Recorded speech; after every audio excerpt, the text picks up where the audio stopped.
Hello అండి, welcome to వంటలు ముచ్చట్లు. ఇవాళ అయితే మనం వాముతో ఒక మంచి రైస్ ఐటెం చూపిస్తానండి. పెద్దలకైనా పిల్లలకైనా చక్కగా మంచి జీర్ణశక్తిని, మంచి డైజెషన్ని ఇస్తుందండి. అందుకని చెప్పి ఈ వామన్నం అయితే తయారు చేసుకుందాం. ముందుగా అయితే స్టవ్ మీద కడాయి పెట్టుకొని ఆయిల్ వేసుకొని ఆయిల్ హీట్ అయిన తర్వాత కొంచెం పచ్చనిపప్పు వేసి వేయించుకుందాం. పచ్చనిపప్పు కొంచెం కలర్ రాగానే ఇందులో ఆవాలు జీలకర్ర వేసి ఫ్రై చేసుకోండి.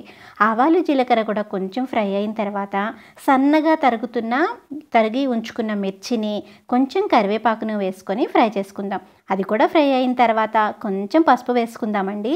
ఎందుకంటే మంచి కలర్ వస్తుందండి రైస్ ఐటెంకి. అప్పుడే చాలా బాగుంటుంది టేస్టీగా రైస్ తినడానికి. ఇలా అది కూడా వేగిన తర్వాత మనం ఏం చేసుకుంటాము అంటే ఇందులో చక్కగా మంచిగా శుభ్రం చేసుకున్న వాము ఉంటుంది కదండి, దాన్నైతే ముందైతే వామునైతే ఏరుకోవాలండి. చక్కగా పుల్లలు కానీ ఏది డస్ట్ లేకుండా చక్కగా ఏరుకున్న వామును కూడా వేసి వేయించుకోవాలి. 1-2 నిమిషాలు అయిన తర్వాత మనం అన్నం పొడి పొడిగా వండి రెడీగా ఉంచుకోవాలండి. కొంచెం చల్లారితే బాగుంటుంది. అప్పుడు అలా ఉడికించుకున్న రైస్ని మనము ఆల్రెడీ ఫ్రై చేసుకున్న ఈ వాము మిక్సర్లో వేసుకొని కలిపేసేసుకుందాము.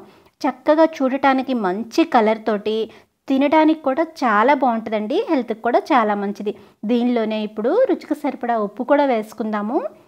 నేను మన ఛానల్లో ఆల్రెడీ ఉందండి వేరే వామన్నం కూడా. అయితే కొంతమంది అడిగారు, అక్క మిర్చితో కూడా చూపించు అని చెప్పి, అందుకని చెప్పి ఈ ఐటెం కూడా చూపిస్తున్నాను. చాలా టేస్టీగా ఉంటుందండి.